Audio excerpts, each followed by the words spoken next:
Good evening and welcome. I'm Vince Cipolla, President of the Municipal Art Society. We are delighted you are all here. As some of you may know, tonight's program is a little bit out of the box for MAS, but it's a truly important conversation that we're so honored to be hosting.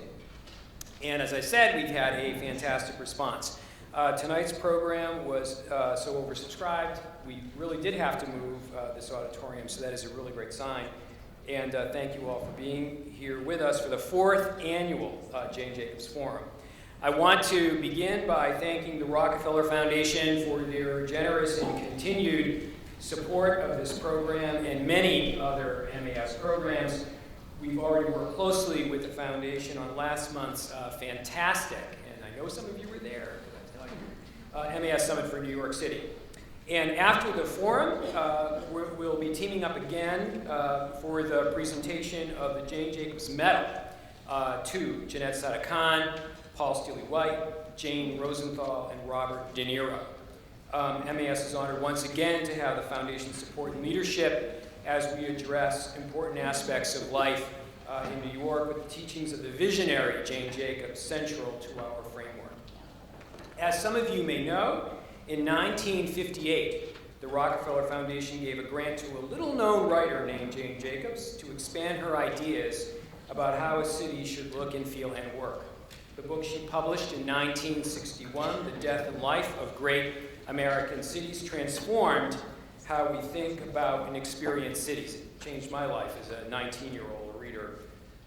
So with the Jane Jacobs Forum, the Rockefeller Foundation is really coming full circle. I also want to thank our fantastic media partners, the Ms. Foundation for Women and Women's E-News. When Evangeline Blashfield, whose mother incidentally was a friend of Susan B. Anthony and the founder of the first women's club in the U.S., gathered her City Beautiful colleagues to form the Municipal Art Society in 1893 on West 57th Street, where our offices now are. We were founded with the motto, to make us love our city, we must make our city lovely. And since our founding, MAS has been dedicated to supporting a dynamic urban environment, one that embraces our history and reflects and supports our collective future, one that represents a diversity of people and a diversity of uses, and one that enhances the livability of all residents. When the groundbreaking books by Jane Jacobs, Betty Friedan, and Rachel Carson were published within 3 years of each other, from 1961 through 1963, they truly changed the conversation. These women were revolutionaries who left an indelible mark on our cities, on society, even on our natural ecosystems. And in the process, they changed us to pay attention, challenged us to what was really happening around us, to become engaged, to call out what wasn't working. They altered the public discourse. We're here tonight to consider these remarkable legacies and to ask ourselves who today is changing the conversation. We are so thrilled. Robin Poberbin, the culture reporter for the New York Times, is here with us to moderate the panel with Roberta Gratz, an award-winning journalist and urban critic, international lecturer, and author. She is the founding chair of the Center for the Living City. Her newest book is The Battle for Gotham, New York in the Shadow of Robert Moses and Jane Jacobs. And in fact, Roberta knew Jane Jacobs quite well. Melissa Harris Perry is a professor of political science at Tulane University, author of the new book, Sister Citizen, Shame, Stereotypes in Black Women in America. Melissa is also a columnist for The Nation and a regular commentator on MSNBC. Internationally acclaimed author Sally Helgesen is a world-renowned speaker and consultant who was ranked by Leadership Gurus as number 15 in its survey of the world's most influential leadership experts. She recently co-authored The Female Vision, Women's Real Power at Work. And last but not least, Evershi Vad, a longtime organizer in the lesbian, gay, bisexual, and transgender and social justice movements. She wrote the groundbreaking Virtual Equality, the Mainstreaming of Gay and Lesbian Liberation. Evershi is currently the director of the Engaging Tradition Project at the Center for Gender and Sexuality Law at Columbia Law School. Please join me in welcoming our esteemed panelists to discuss women as public intellectuals as they continue in the legacies of Jane Jacobs, Rachel Carson, and Betty Friedan. Robin, I'll now turn it over to you.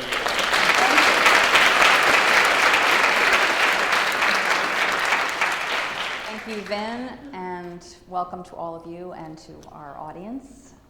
We'd like to start with some brief opening comments. Each of our panelists have been asked to kind of talk for 3 to 5 minutes and sort of set the stage for us. So, Roberta, why don't we start with you?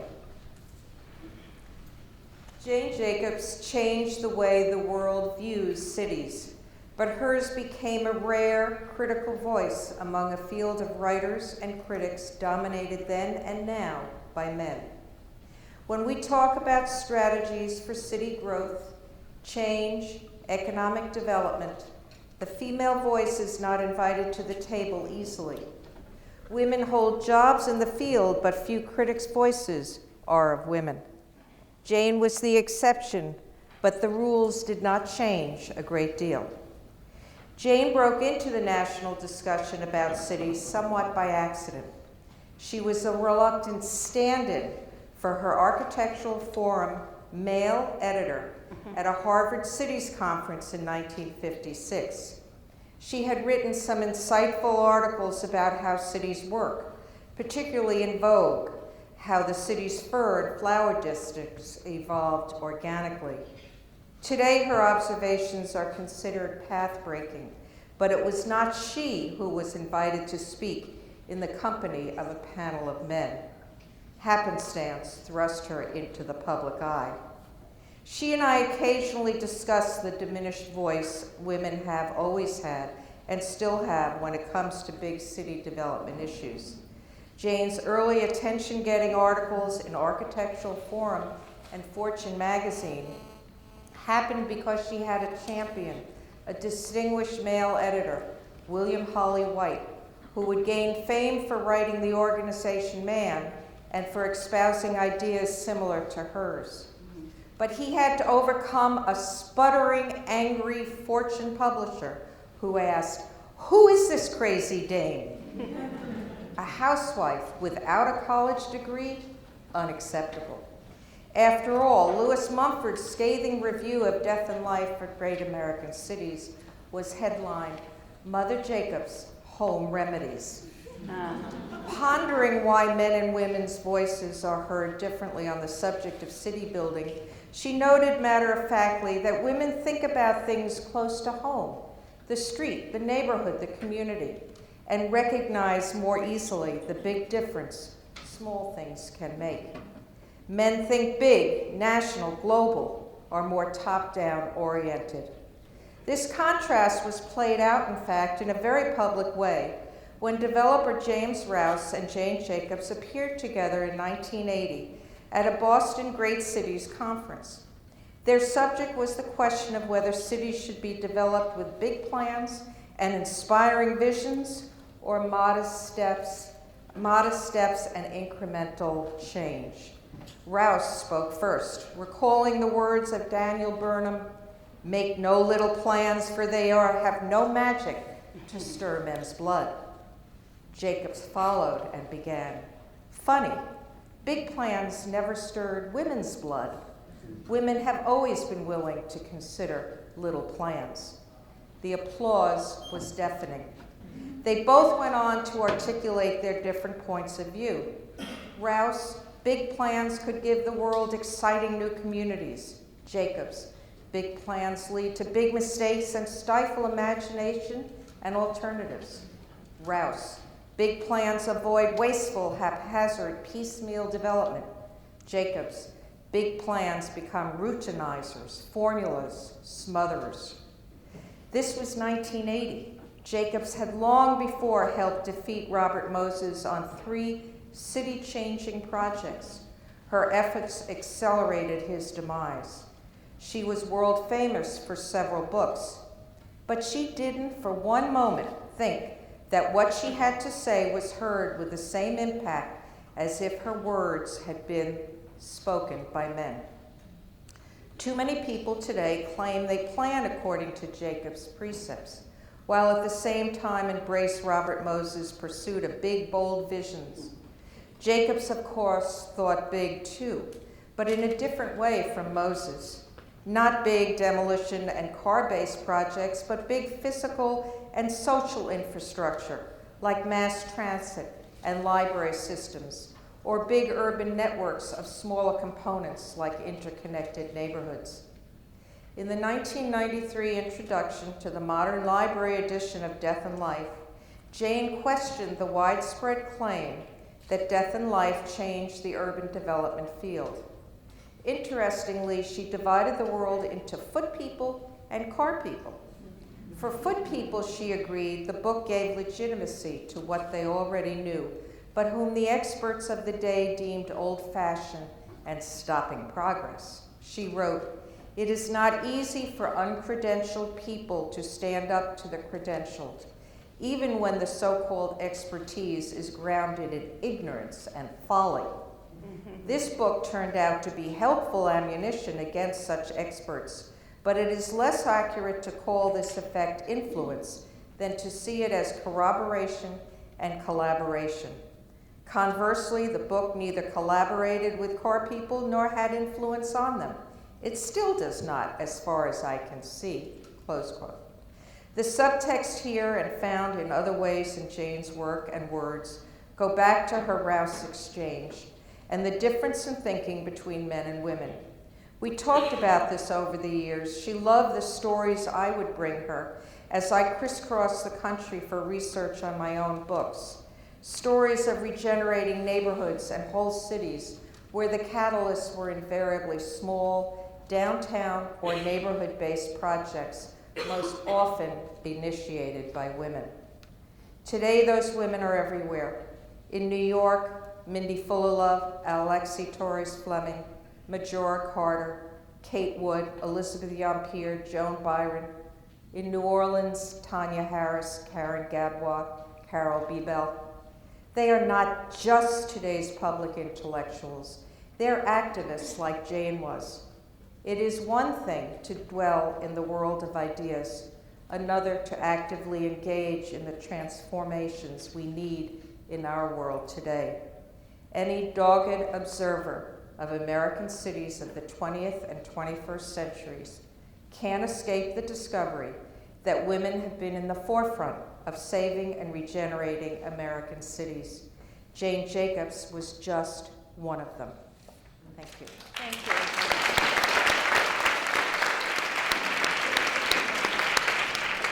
Roberta? Okay. Well, thank you to the MAS for this invitation, and it's an honor to be here with my fellow panelists.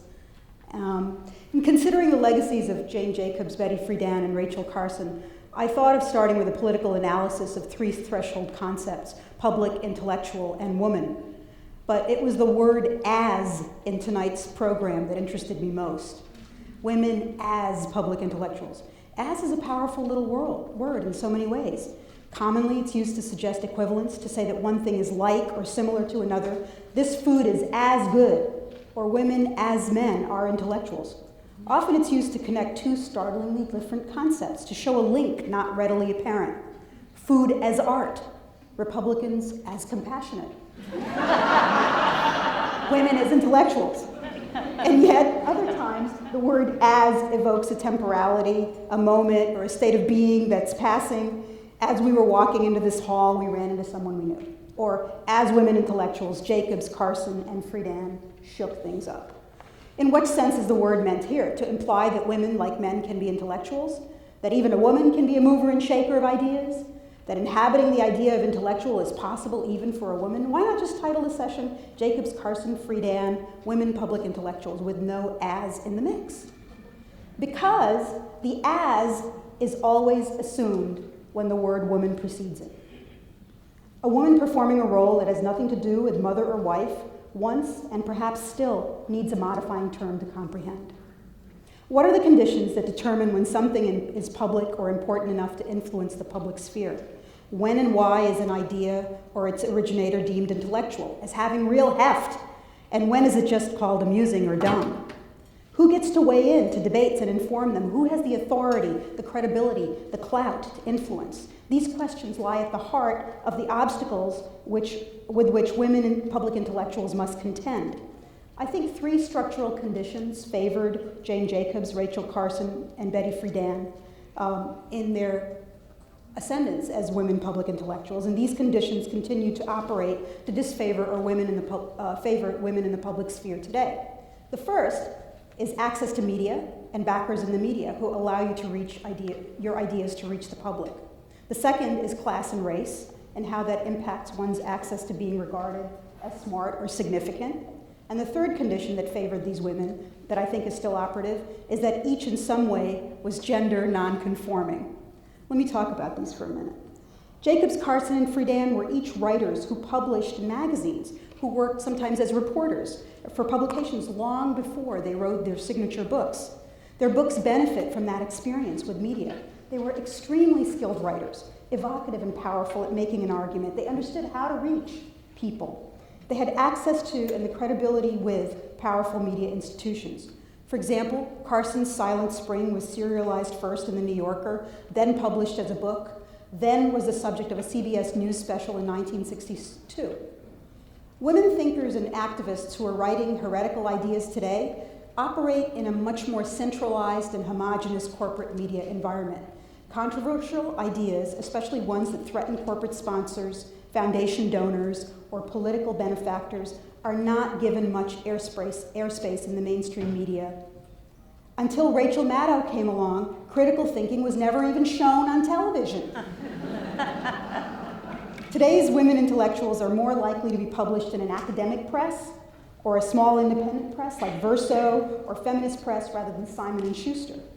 In addition, because of today's fractured media environment, thinkers and activists who are working have a tough time reaching the kind of mass audience that Carson or Friedan reached.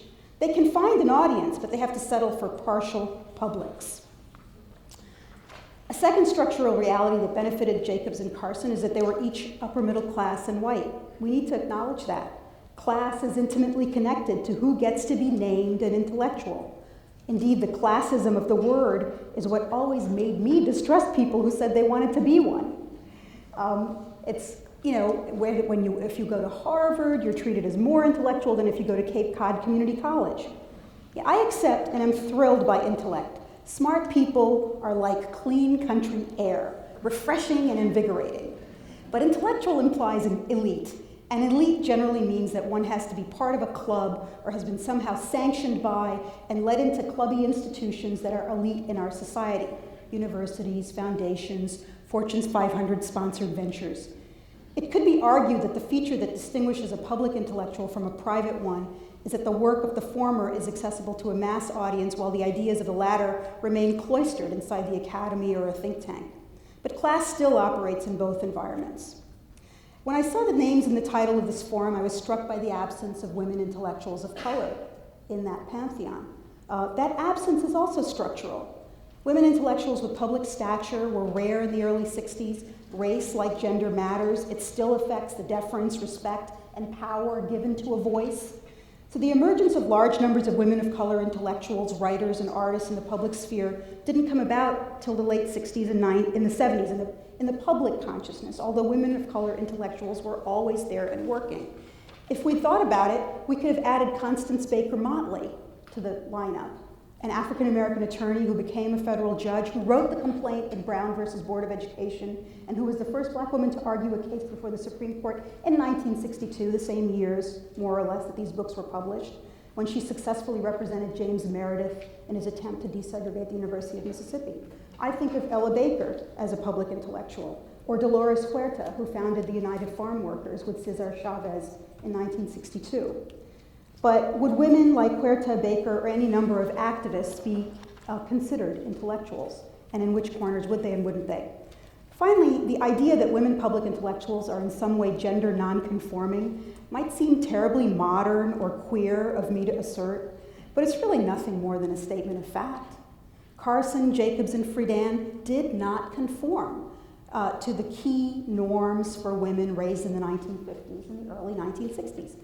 Public criticism in philosophy, the world of politics and contestation, claiming space as a public voice are heavily masculinized spaces. To succeed, a woman must consciously and constantly cross gender boundaries that norm her behavior.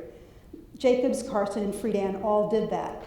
I'm aware of the irony of me, a lesbian, praising Friedan as gender nonconforming. Those in the crowd who know the history of her homophobia in the feminine mystique, it's breathtaking. I mean, homosexuality is spreading like a murky smog over the American scene. That's a direct quote. And her leadership of NOW was challenged in the early years around this particular form of homophobia. She ultimately came around to strongly supporting gay rights, but it's hard to get behind some of those sentences. So those are some of the structural conditions I wanted to put out in our conversation as we think about women intellectuals today. Thank you.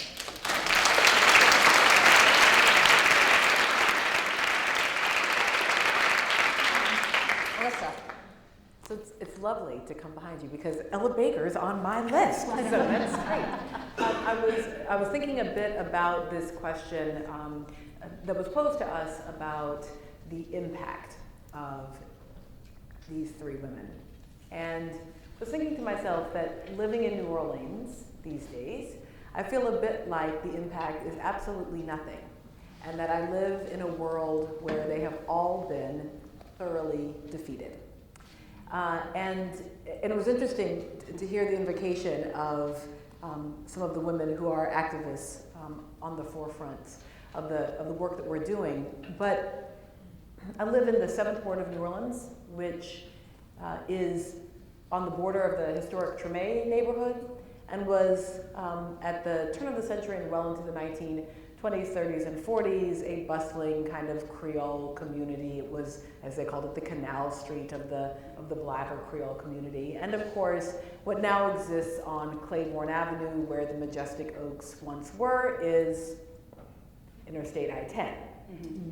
And what that interstate did to the community that is my neighborhood, what that interstate continues to do, what occurs under the bridge that is that interstate, and now what that interstate means in a post-Katrina context, are all a suggestion that whatever Jacobs' contributions were to our understanding of the ways in which urban renewal was in fact, as it was sometimes called, Negro removal, that we are continuing to live in exactly that space.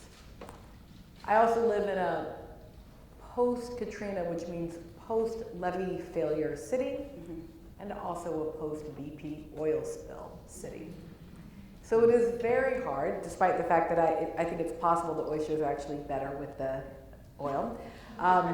It's very hard for me to feel the sense of urgency around a green movement, because the people of the Gulf Coast and of Louisiana are so profoundly dependent economically on the oil industry that despite the destruction brought by BP, it is very difficult at this moment to get any sort of political leverage around environmental justice questions. And then finally, I teach at Tulane University, which continues to have a bit of a plantation aesthetic. I can imagine. And I'm teaching this class of these fantastic 35, I guess there are 32 women and 3 queer men in the class. So of course it's a women's studies class. It's about women's leadership. And the primary yearning that I experience, not from all of my students, but from a strong majority of them, is this deep yearning to re-engage the feminine mystique with domesticity, a great desire to figure out how they can in fact experience domesticity and these professional lives that they imagine that they will have, and not a sense of wanting to escape it, no sense of it as being constraining to who they are as human beings, but rather a deep yearning to re-engage it. And all of that going on while The Help becomes the best-selling book and movie. So I keep having this sense that all of these women have been soundly defeated, that we are living in the post-women as public intellectuals world. And so then I was thinking, well, perhaps the problem is the formulation of the women we've chosen here to focus on as the public intellectuals. And so I was just in Dearborn, Michigan. And so at the Henry Ford Museum, you'll know the irony of this, at the Henry Ford Museum is where they have the preserved Montgomery bus that Rosa Parks sat on. It's really, isn't it great? It's wonderful. So, so I had an opportunity to sit in the seat in which Rosa Parks sat, and I was thinking again of how as we built the granite and dedicated the granite statue of Martin Luther King on the National Mall, we continue to have a narrative of Rosa Parks as a woman who was tired and who launched a movement through her sheer exhaustion. Feet hurts. That's right.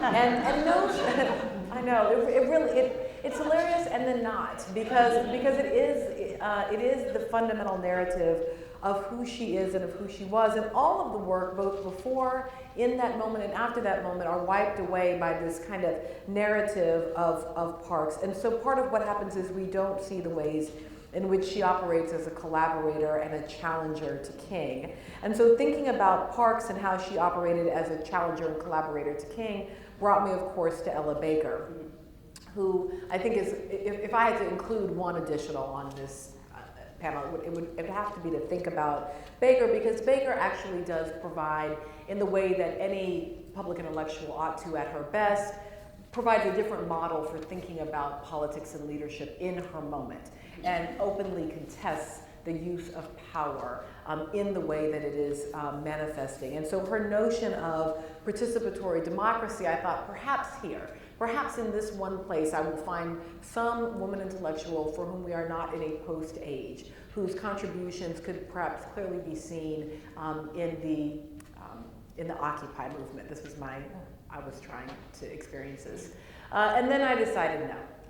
I decided that in fact Occupy reifies many of the things that Ella Baker herself would have been distressed about. The very idea that people do not so much the leaderlessness of it. I think she would have liked that.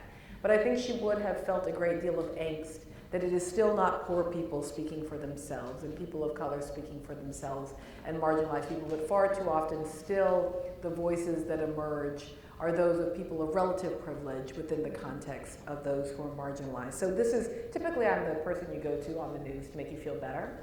I recognize that, but so I thought I'd play a different role tonight.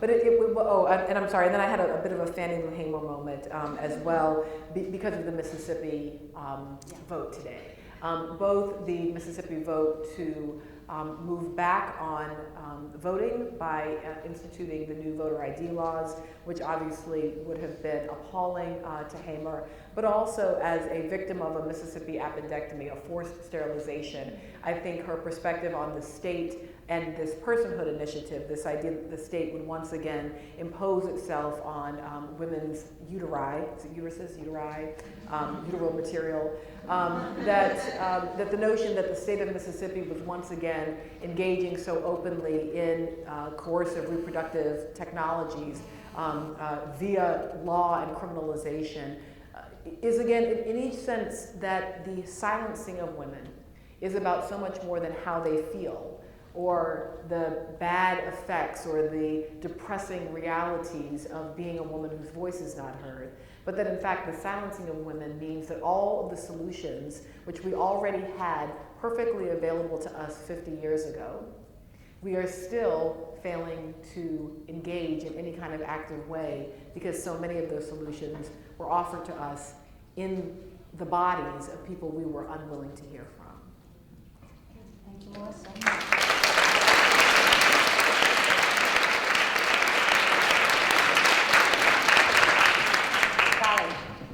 I think it will fall to me to take the optimistic advocacy here, as it often does. I've been thinking about this question very much from a leadership perspective, and the way I tried to frame it in my mind was, what do these three women have in common that seemed to me through the lens and perspective of the research that I've done on women leaders and on women's vision, what seems to be common threads or commonalities between the three of them. And here's what I came up with.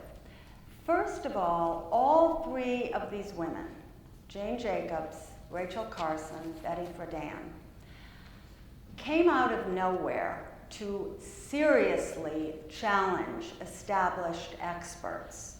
Even though, and I think Roberta, in your describing how Jane Jacobs was at first perceived and Mother Jacobs' home remedies, etc., even though in the established discourse they had no real right to claim expertise, through the power of their work and their ability to articulate a powerful and distinctive vision that resonated with people's real experience on the ground, they were able to challenge and speak up to established discipline experts in very powerful ways that did have an ultimate and strong impact upon our environment. And although New Orleans, I agree, and that the defacement of I-10 and the history, the recent history of New Orleans, and I'm not just talking about post-Katrina, but although New Orleans exemplifies much of what we did not learn from that conversation, there are so many cities in America that have benefited from what Jane Jacobs brought into the conversation through her non-expert, non-official expert point of view. And I think that that is very significant. And when I think of women who have the capacity to really influence the dialogue, that's one of the things they tend to bring. Secondly, they tended to bring a cross-disciplinary perspective that is in fact often characteristic of how outsiders to the mainstream see things. And this seems to me to be highly characteristic of the best women thinkers. One of the real research findings I had in doing the female vision is that there are some differences in generally, obviously it's a curve, in how men and women perceive and notice things. That women tend to notice a lot of things at one time, and their processing operates almost like a radar, scanning the environment and putting the story together based on that. Whereas men, and this is particularly typical in established institutions, tend to benefit from a very laser-like focus and notice what they're supposed to notice and drill down from that. These three women as public intellectuals brought a very broad cross-disciplinary perspective, and therefore, whether it was Jane Jacobs being able to challenge the architectural profession, urban planners, Rachel Carson challenge mainstream thinking in terms of science and technology, or Betty Friedan, who went up against psychologists, sociologists, and educators in the mainstream at the time. They were able to synthesize this cross-disciplinary perspective, I would suggest, based upon their capacity for broad-scale or radar-like noticing. And the third thing that they brought, and it was interesting in the way that your remarks really enshrined and exemplified this. They gave voice to everyday experience. How individuals actually experienced living in, walking in a city. How women experienced the isolating post-war upper middle class women, middle class and upper middle class women experienced that limitation after having been often highly educated after the war. So they were able to really draw upon what these experiences felt like for individuals, rather than what they were supposed to feel like based on what the experts talked about and told them that they should be feeling and experiencing. So part of that radar was really operating to draw from and verify and affirm the validity of human beings' everyday experiences. I did a program a couple weeks ago. It was a retreat for female architects. And it was so interesting because they had a large piece of research that had been done which showed that women architects often approach a project differently in terms of thinking about what is the experience of walking in this building going to be like for the individual, as opposed to what is this building going to look like in terms of the model. So you've got sort of the big picture outside visionary focus, and that idea that's often understood as being visionary, which is very big picture, or the vision, which is experiential. What is this going to feel like for people entering? So I think that that's still a strong aspect of what women have to contribute in terms of thinking about the big picture and where we can have real value in terms of how we frame our larger discourse, which I agree has to be widened along the lines that both of you have suggested. But I think that there are extraordinary aspects of this legacy which need to be honored, recognized, and pursued. Thank you.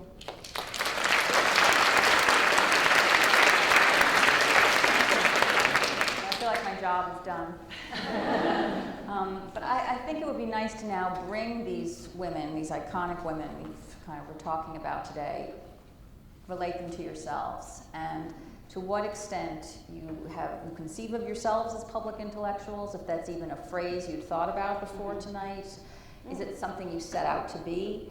And all three of them seem to have been somewhat inadvertent public figures. They didn't necessarily set out to become known for this and take a public stand.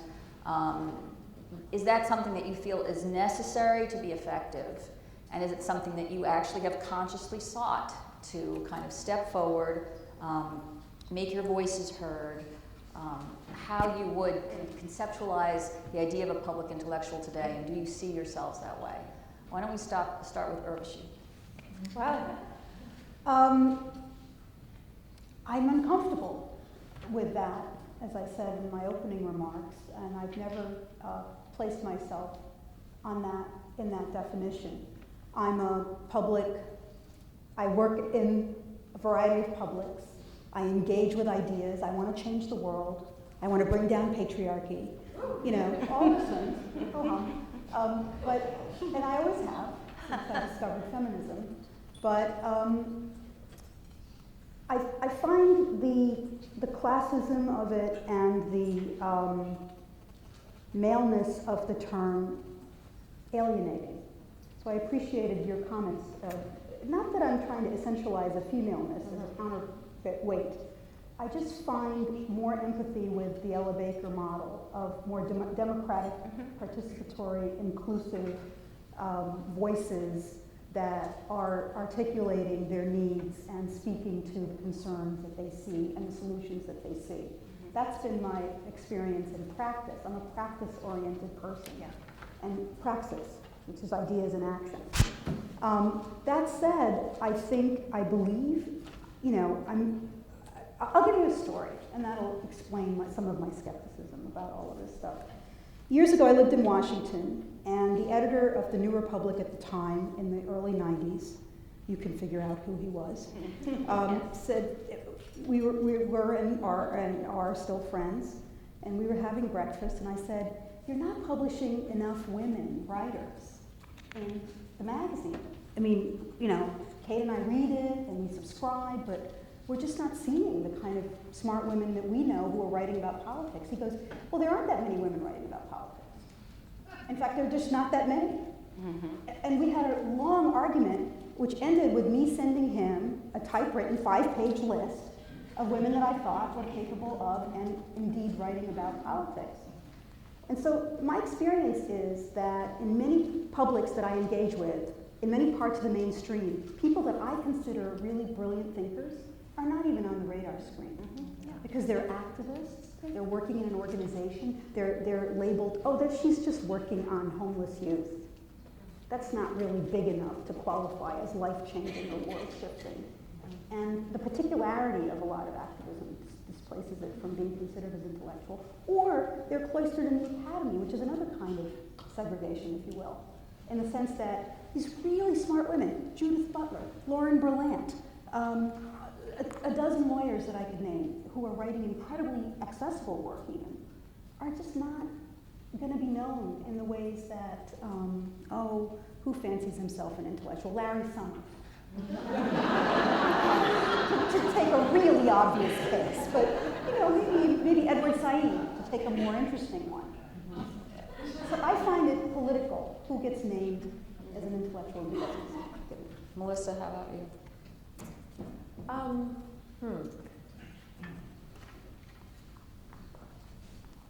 So I love Ella Baker, but I am only a populist in theory.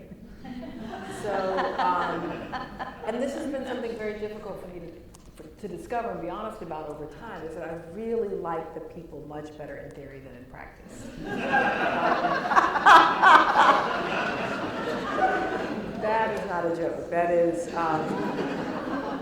and I think that is part of what suits me to the role, this role that is this so-called public intellectual role. I feel, for example, much more comfortable behind the podium than when I'm talking to people one-on-one. Like I feel a great deal of anxiety about intimacy and connections with, just folks. So like Twitter is a very happy place for me because 140 characters kind of rolling through is just about the amount of contact I want with most other.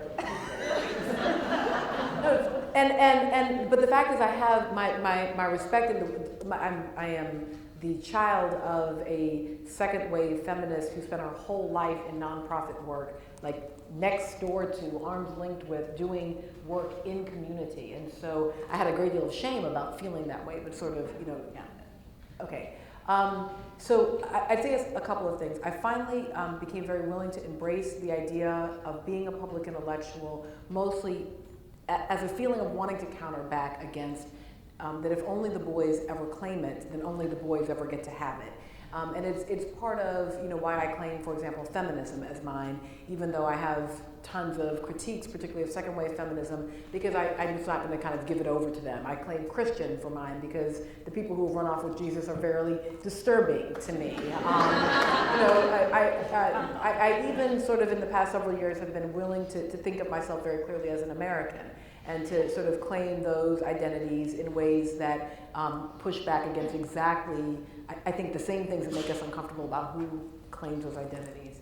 So in that sense, yes.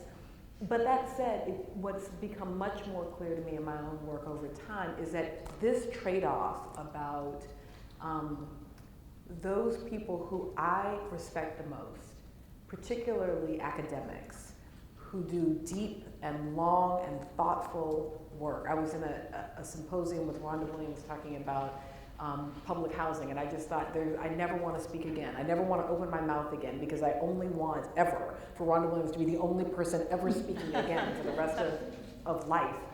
And the trade-off is more and more clear to me about what it takes to do peer-reviewed, long-term, extensive, deep academic work on the one hand, and to do the bridging public short-form conversation on the other. And there's probably a point in your career where it's not that much trade-off, and you can kind of do both, and you've kind of got this reservoir of knowledge, and all you're doing is putting it into accessible terms.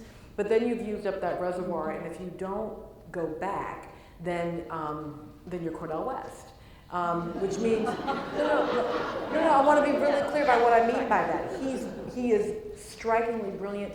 He reads everything, but what he now produces is not what he once produced, because the only way to produce that is to just go away and to turn it off and to shut it down and to walk away. And it's very, very difficult to do that because of how seductive the public life is. And so I guess I would say I at this point feel very much like I'm a public intellectual, and I'm a little distressed by it, because the thing that I most want to be is simply an intellectual. And I recognize that the trade-off means that at some point I may have to close off the public part. Roberta.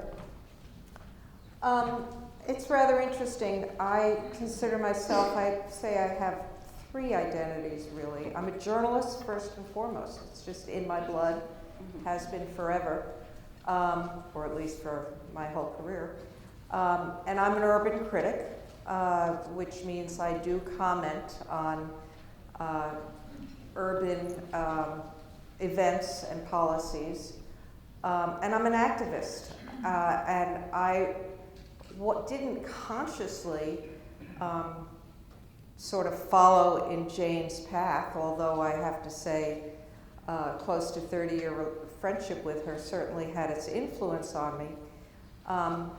But intellectual was never one of the words that I thought about or that I cared to be part of. I don't care to be in the academy. I don't care to be part of the kind of circles where everybody talks to themselves, among themselves, and nothing happens, and they're mostly men. And I am actually quite participatory, because those are the people I find most interesting.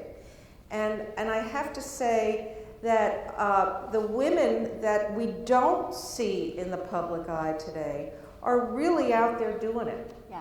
And they're the ones that interest me. They're the ones that I write about. And some of them do come into the public eye because we are a little more open to recognizing them in various ways today.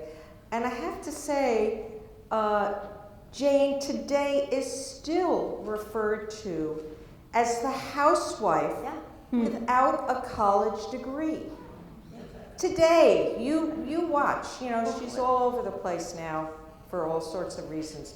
But you will still see that reference. And I have to tell you, this woman as an intellectual went beyond everyone you could possibly know. I mean, there was not, whether it was Plato or scientists or Nobel Prize winners and economists of all kinds, she knew their work, science, and I mean, she was an extraordinary mind. So that's not valued in the same way today.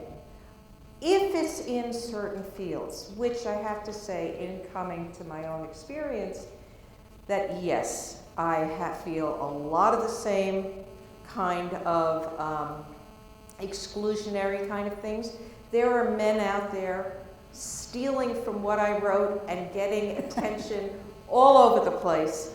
And that's just, in a way, that's fine because it's the ideas that are important. But it is still true today. It is the male voice. And I think it is something that we live with. There are many ways today to have impacts without having that headline attention. And there are the women who are doing that today are the women, not to the exclusion, there are plenty of men out there doing interesting things too. But it's at the actual activist level that grabs my interest and that I continue to focus on as both a journalist and urban critic, and sometimes I'm in there with them. Okay, myself as a public intellectual. First of all, I really take, to some extent, Jane Jacobs as a model for what I do, even though we're in very, very different kinds of fields. Because I have been inspired for at least 30 years since I first read Life and Death, and had the opportunity briefly to meet her as well in New York. I've been inspired by her example, and without really having articulated it until you asked the question tonight, I think that what she has said as an example for me is to some extent a public intellectual without portfolio. That is, that she wasn't specifically, not part of the academy. I mean, she was really writing about what interested her, what engaged her, what she had strong views upon, and she found a way to put it out there and to influence people. And her later economic writing is absolutely brilliant. So I have been explicitly inspired by her, and she is certainly a public intellectual. So I'm comfortable with that idea because it seems to me that she set a brilliant precedent there. Personally, it's been hard for me to step up and claim that as a title because I was raised in a certain rather traditional way and had a mother who was a college professor but who felt very comfortable saying, well, I would just do this job for absolutely free, and I'm glad to tell them that because I enjoy it so much. A little southern accent there, as you can hear. So it's hard, it has been hard personally for me to get comfortable with that. But I have decided that it is important to model that for other women, to accept how you are viewed by people upon whom you have had an influence, and be willing to step up and be comfortable with that articulation. So I felt to some degree a responsibility there. When the bio was read, and that I always make sure to include that, chosen as number 15 in that list of the 30 most influential leadership experts in the world, because there's only one other woman, and she's number 29. So I want to put it in there that there is a woman that exists. So I feel a responsibility to step up to the plate and say, yes, I will accept that recognition if indeed somebody is it's a certain question of granting it. But I feel responsible to do that. And again, I feel that Jane Jacobs, for me, provided a very strong example and inspiration. Okay. In terms of all of these, three of these women were kind of vilified in their time. Lord, yes. And sometimes in very ugly ways. They were really attacked, and they weren't necessarily prepared for it, but they turned out to be pretty tough in taking it. Mm-hmm. And I wonder, were you guys cut out for that? Is it, to what extent does that make it hard? And I don't know if this applies to all four of you, but, for example, on a personal note, my mother is a feminist who started Ms., and I'm always aware that she's an activist journalist, whereas I am a journalist, so that my opinions are not out there, and I'm not comfortable being confrontational. And I just wonder if that's something, those three didn't sign up for it necessarily and were thrust up into it. To what extent is that something that you guys, have come accustomed to, or does it make sort of activism difficult? Over time. I certainly didn't, I wasn't born into that kind of a thing. For years, like you, I was a journalist, but I was... So you're very good at it now. Huh? You're very good at strong advocacy now. Yes, I think part of what happens to me is that I became increasingly enraged by a lot of what I was writing about. And by the way, the I-10 on Claiborne Avenue, a good Robert Moses highway. Oh no, I know. Lots of, and as I think it's sort of, you can sort of trace it in my 3 books. The voice gets a little more potent because I figure I'm old enough to just say it like it is, and there is a price because they're more for me in the city here than wherever else I go. It's a very big difference. So here in New York, I'm known for saying what is on my mind, and it's often different from whatever the standard, the party line is. But that wasn't always so, and I think it really came out of the observations and the lessons that I learned out there, and a lot of what you two were talking about. I mean, the people who I saw doing the best work were the people listened to the least today. And I find this outrageous. So I would like to continue writing about them for whatever value it brings, because they are the ones who are giving lessons for today's world that are just not being accepted as well as they should.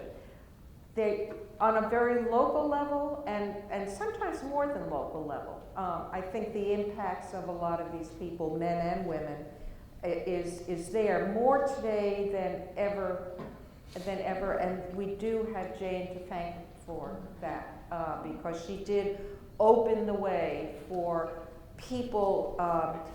She always said, and in my remarks I quote her she felt she was a collaborator, someone who actually gave voice, but also gave legitimacy to their voice. And if you ask, people would come up to her and ask her how she felt about something, and she'd say, well, what do you think? Yeah. I mean, she was as interested in what people thought. She didn't want to pontificate, and she didn't want to be put on any kind of pedestal, and she wanted people to go out and see for themselves, because she had the confidence that they would recognize what she saw. And in the very opening page of Death and Life, she says, there are no pictures in this book. The illustrations are all around you. Find them, observe them yourself, and while you're at it, walk, something like that. But basically, she's saying, you all have the same eyes and intuition that I have. And those are the people that were doing things. And I think it took me a while to become that activist, whereas she was sort of thrust into it very early because of her being put on those public forums and having written totally, trailblazing stuff that set everybody on their ear, and that's a little harder to do today. Well, I think also there's this question of working from outside or inside. And I mean, on one level, you're agitating from the outside, Roberta. On the other hand, you serve on the Landmarks Preservation Commission, and then you're trying to do your share from inside the establishment. Melissa, you're on TV, so no matter how much you may kind of piss people off, somehow you've been accepted enough to be on a major, television show. I was a mistake. They got rid of you. But I just want to say, first of all, I'm off the commission for a year. But when I was asked to be on the Landmarks Commission, and I told Jane this, no. She thought this was a very bad idea. And I said, I know it's going over to the dark side, but I said, but I've been writing about this stuff for so long, it might be kind of fun to see if I could have some influence from the inside. So I did. And frankly, I learned a lot. As a journalist, observing from the inside, it sort of expanded my knowledge, as well as having as much influence as I could. But at first, she did not like the idea, and I just have to add that once I told her I was going to do it, she said, well, if you're going to, then you have to get the Greenwich Village Historic District expanded.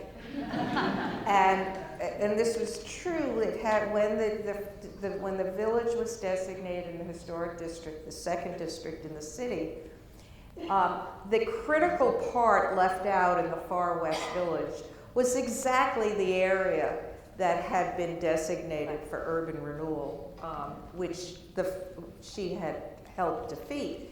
But nevertheless, it was not quite included in the district boundaries, which one did not have to be a conspiracy person to know that there was a reason it was left out.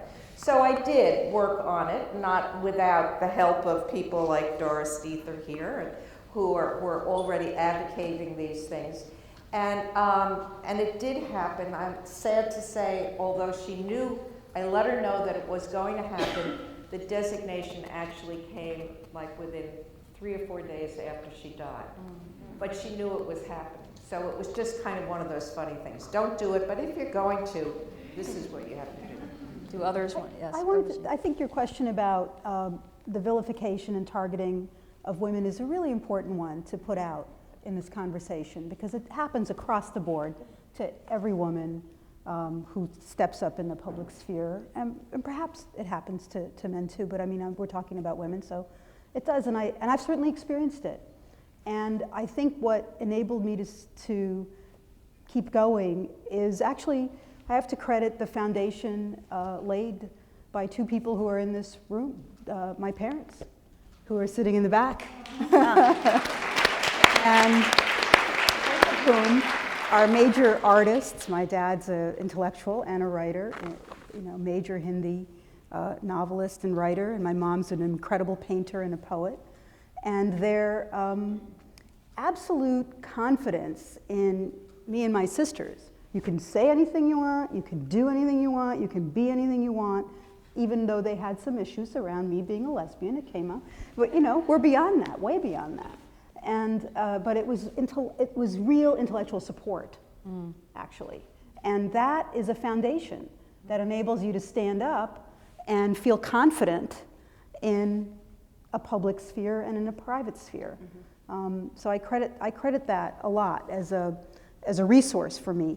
I also think that when you're in a public leadership role, and I don't know if your research bears this out, but the support of other people is so essential, men and women. It does. I mean, I have been bolstered by so many peer friendships and relationships by most unexpected people at times.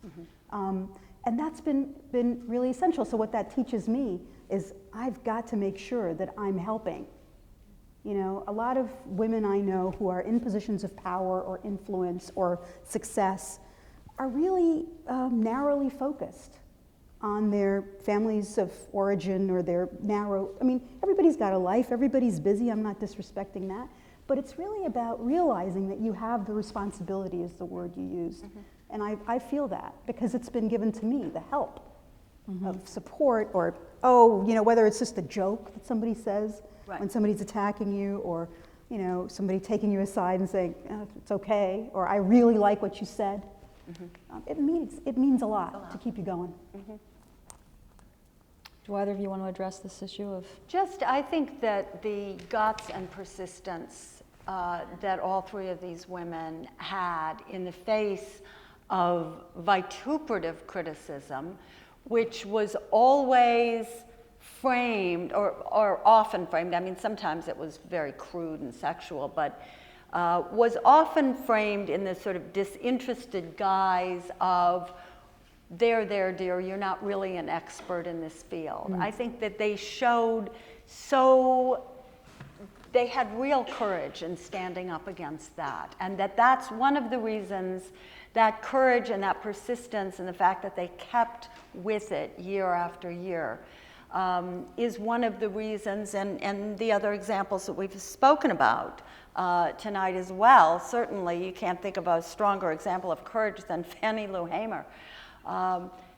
I think that that's a very important aspect of what they were able to do, along with their superb and brilliant timing in terms of their message. They were powerful in framing their messages, but they also had great timing in terms of the fact that they were able to articulate and give voice to something that enough people had experienced by the time they wrote about it, that it was resonant for them.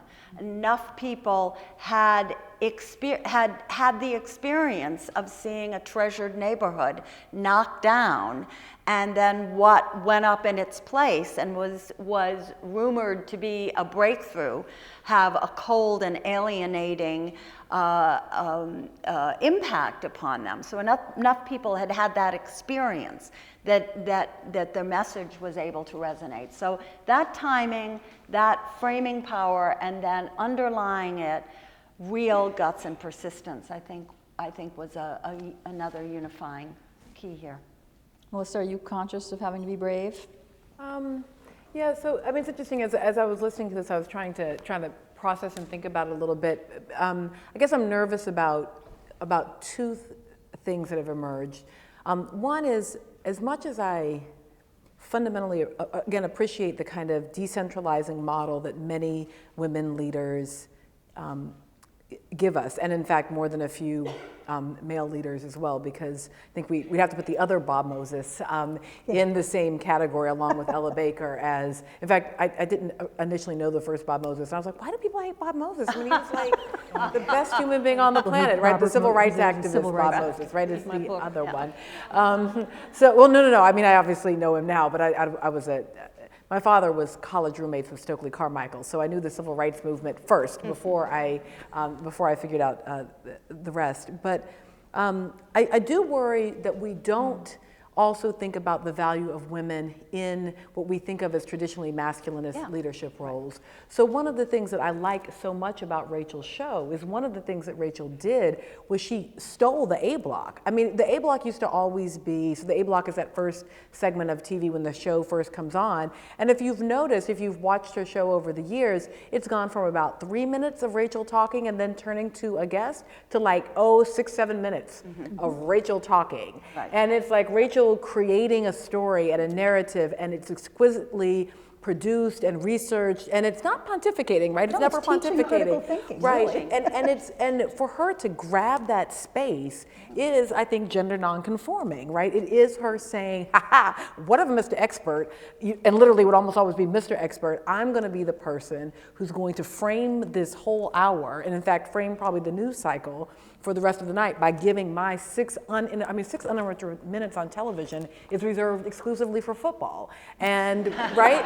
And Rachel takes that, and it's extraordinary. I mean, every time I see her do it, I think, she's not bringing her interns on, and there are other producers who are writing this along with her, and she's not like, and my great producer wrote, no, she is being the singular voice of it. You did Herman Cain the other night, some great screed. Yeah, I mean, I think it's really quite powerful. She embodies what she's talking. She does. And speaking of embody, so you made this point about, you have a TV gig, and it is true that I occasionally think MSNBC has lost its mind. And every time I watch Rachel, and particularly again when I watch her, like her lean forward commercials where she's not made up and she's in gender nonconforming clothing, I think, do they know what's happening?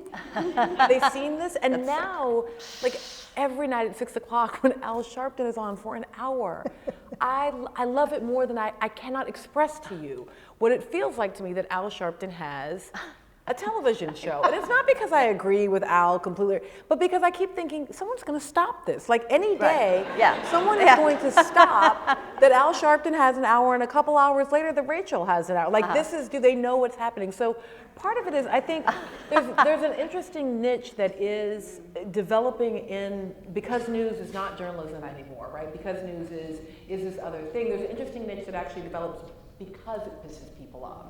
Right, so I guess what I would say is being accepted by the people who are actively cultivating an attempt to generate hate mail, right? I mean, it's part of what they're doing, right? They're actually framing. I don't think Rachel is so much in the purpose of her show, but the network overall is making a choice to embrace the hate mail, and they kind of like it when you get picked up on the nasty sites, and then 4,000, it goes viral, and then I hate it.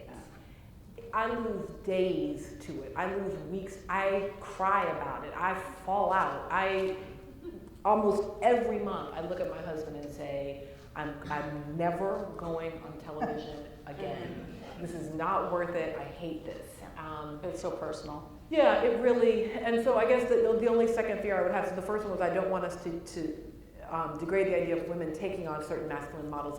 But the other is, just because they end up with what we would frame historically as successful careers on the back end, I also don't want us to misremember how the kind of human cost that is related. It is true that both my favorite stories are stories like, my husband has had the Department of Justice investigating his death threats because they're so serious, right? That's like part of how I explain to people what a serious activist James is we've had DOJ at our house. And one of my favorite stories is I pissed off Toni Morrison so bad she pulled a knife on me at dinner. We were just having dinner and she picked up her steak knife. I mean, she didn't pull out a switchblade or something. And so, so on the one hand, like my favorite stories are I pissed off this iconic black feminist writer who I adore more than anything. Because I said Obama was going to win, not Hillary. So I'm just saying, I know politics. Literature, that's all Toni. But, electoral politics, I know a few things. And the notion that, that somehow the hate itself is indicative of the seriousness of the work. But it's still true that I sometimes worry about my husband's life and that, I pissed off Toni Morrison. And so those things are also real costs. Yeah, okay. I want to go to questions, so if you have them, go to the mic, and please make them questions, not comments. We don't have a lot of time, and if you want to say who they're directed to, that would be great. Sally, you just wanted to add something? I just think that was a very strong point, and what was interesting is we didn't have the magnifying media machine that we have today. So there was an element of safety even in being out there, and you're right to point out that doesn't necessarily exist. Okay, on the left. Yes, go ahead. Oh, this left, me. Yes, Hi, my name's Brooke. Hold on. Well, I'll just do one question and then, because I don't want them to yell at me. I was interested in actually the moderator. I can't remember any of your names. I'm the worst with names, especially when I'm under pressure like this. When you said that you felt almost, I don't want to quote you wrong, but intimidated by being sort of an alpha female because you don't want to piss people off. And that's actually the exact opposite of me. I have a tendency to royally piss people off on a daily thing because I just open my mouth and out comes all this BS. So how many of you guys actually consider yourselves alpha females? Alpha females? Yeah. I don't know. Oh, yeah. And well, I figured you would. Like, I don't know. Call me crazy. I figured you would. But Absolutely. I mean, and do you find that as in working and dealing and trying to carve out this area for women in each of your respective fields, do you find that to be more of a blessing or a curse? Urvashi, you had thoughts on this? Being an alpha female is, I've never applied that phrase to myself, but I'll own it. I'm often in spaces where I'm one of the only women in the room at a table of decision-making power in the movement in which I work, which is still bizarre because there's so many genders in our movement. Right. And to be there as the only That's an extraordinary statement. Yes, and it's kind of weird that it's still very homogenous at certain tables of decision-making power. So in those situations, I'm very conscious of being there and saying things that won't get said otherwise. And I have no problem pissing people off or standing the ground, especially not to get my jollies from it, but really because I think I have something to say, and I believe in that. And I'm willing to be wrong, and I'm willing to make mistakes, and I'm willing to fail. And that's a huge thing, to recognize that failure is part of success, that failure is part of organizing, especially, and that failure is part of politics. Lula took 4 times before he won president of Brazil. It doesn't just happen the first time out. It's lucky if it does. It took us decades to pass some of the very minor bills that the LGBT movement has passed. Hate crimes is still controversial. It's bizarre. So you can't take failure as a personal affront, and you can't don't let them get you down. You're an alpha woman, good for you. All over here. I'm Letty Cotton Pogrebin, your mother.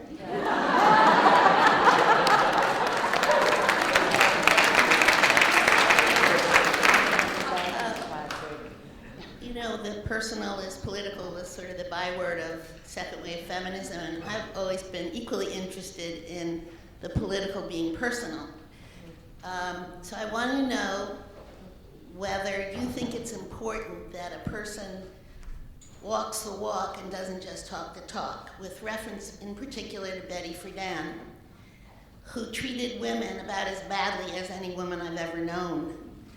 I want to know if there's an analog, and Rachel Carson, dumped oil in a reservoir, or Jane Jacobs lived in Trump Tower. I mean, is there any of that hypocrisy in these other women's lives, and how important is it to be ideologically and personally consistent? You know, on this one, so I'll just jump in on this one. My favorite political document of all political documents easily is the Declaration of Independence.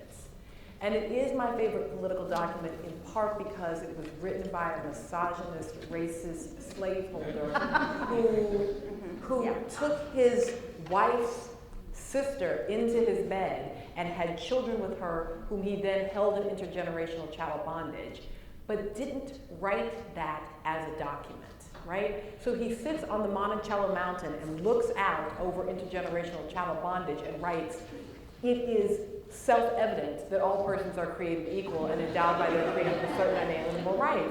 Can you imagine anything in 1776 on the Monticello Mountain less self-evident than the idea?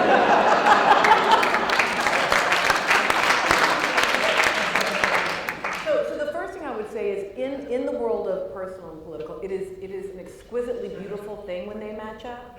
But I am such a fan of ideas that if I have to have one without the other, then I want the biggest, baddest idea. So what I hate are all the exclusionary, racist, sexist policies by these nice family guys.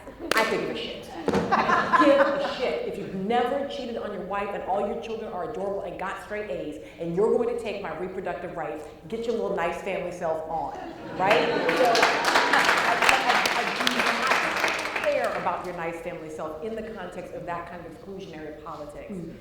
I do care, right? It is disturbing to me that when Anthony Weiner tweets his wiener, right? It does, you know, so it's not that I don't care at all about the personal, it's just that the ideas are more important to me than the personal.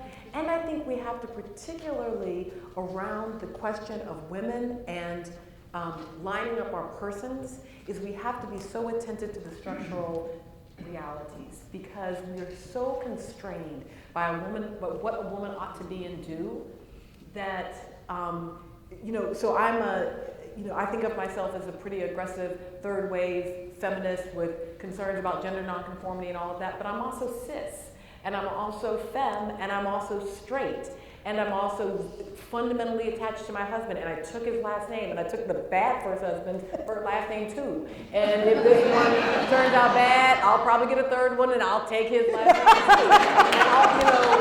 And all of that will go on in the context of me simultaneously being an LGBT ally and a third wave feminist. And so I think we just have to be really careful about policing the politics. And in the end, again, some of my favorite ideas have come from some of the most troubling persons. And that's okay with me, that they have. Okay, we have time for one more. Hi, Deborah Gardner, and I actually was Roberta's predecessor on the Landmarks Commission, where I struggled with some of the same issues. But I want to ask you to comment a bit on legacy. This is taking away from the personal for the moment, because these three extraordinary women really did have an amazing legacy, and their books fed into important movements that allowed space for the emergence of first wave, second wave feminism and environmentalism, and changes in city planning.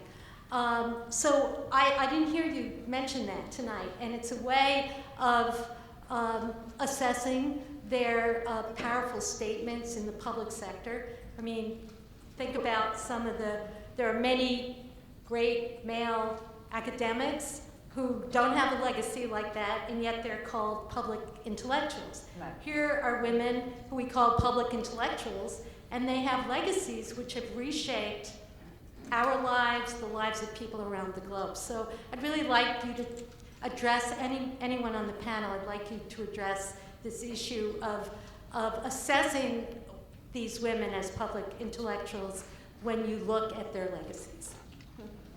I'm not sure I am. Who were you referring to that was in the beginning? You referred Jacobs and Carson and Dan?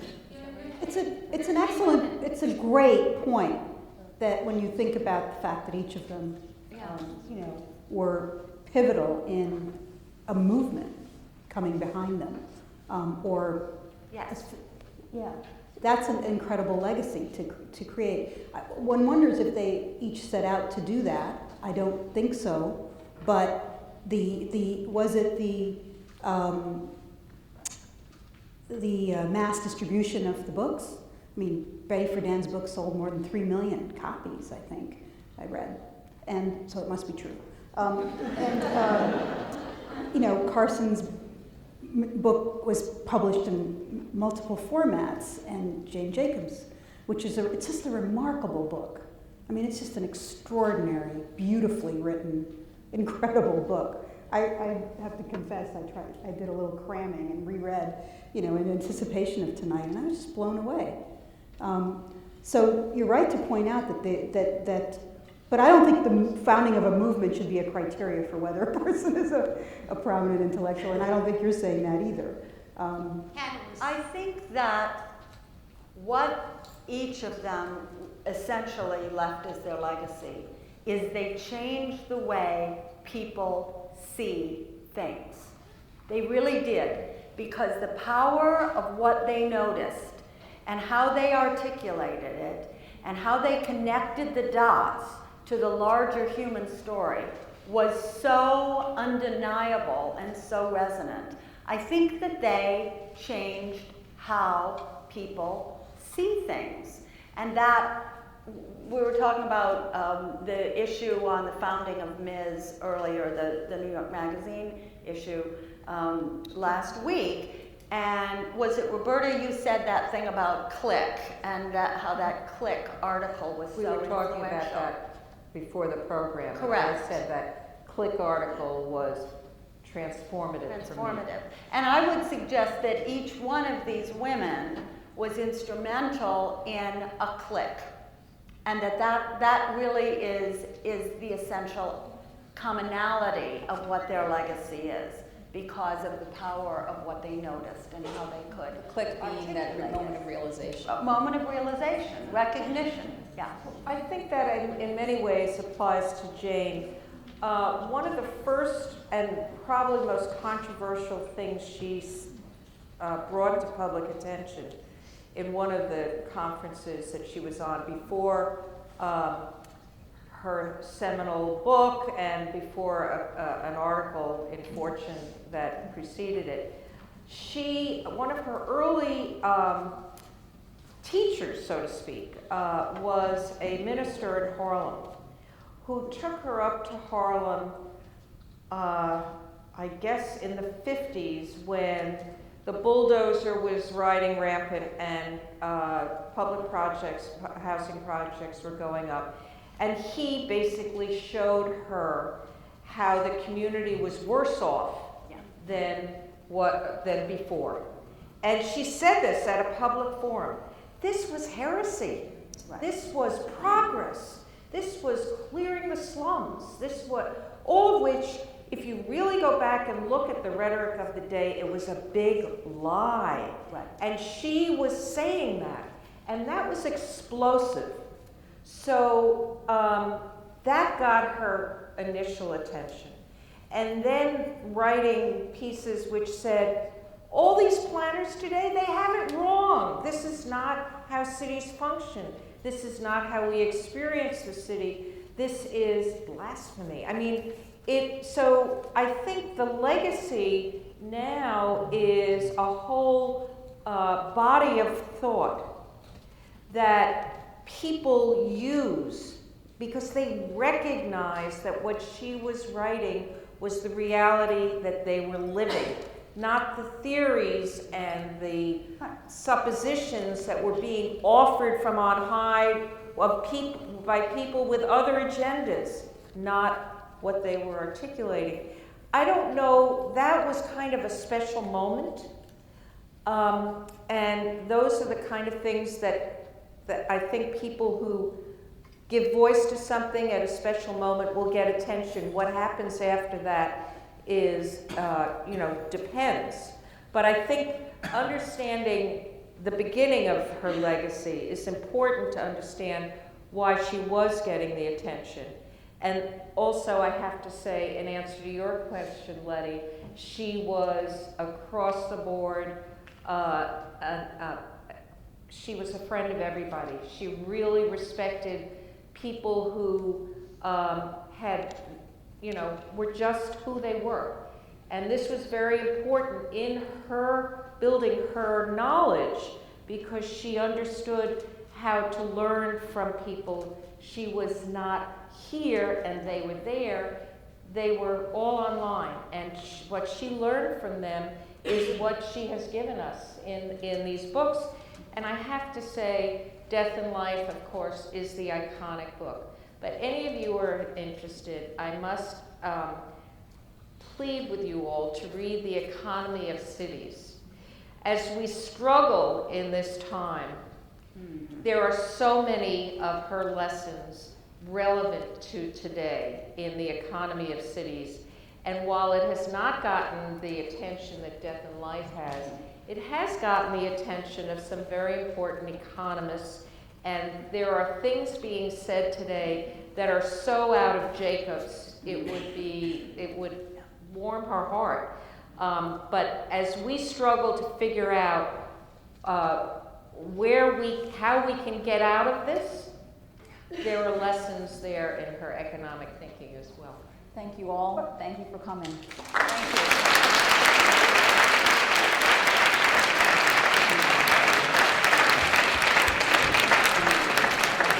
So much, Robin. Thank you. Thanks to our panelists. Just a couple of quick things. Thank you all for coming. I again want to thank the Rockefeller Foundation, the Ms. Foundation for Women, and Women's E-News.